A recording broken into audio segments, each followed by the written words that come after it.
জমিনে যত সমস্ত ইবাদতগুলি আছে সর্বোৎকৃষ্ট শ্রেষ্ঠ ইবাদতের নাম হলো নামাজ।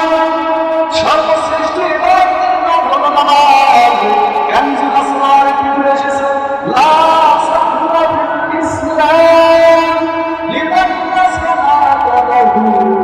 যার নামাজ নাই, নামাজ নাই, ইসলামের গতির ভিতরে তার কোনো অংশীদারিত্ব নাই।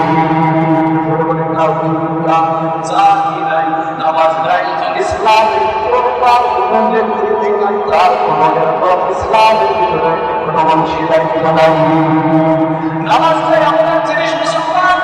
এই নামাজ কাফেররা মুমিন মুসলিমের মধ্যে পার্থক্য এই নামাজ বাইনাল কুফরি ওয়া বাইনাল কাফিরি তারকুস সালাত। যে ব্যক্তি নামাজ পড়ে আর যে ব্যক্তি নামাজ পড়ে না, ওই ব্যক্তির মধ্যে মুমিন আর কাফেরের মাঝে পার্থক্য হলো তিন নামাজ।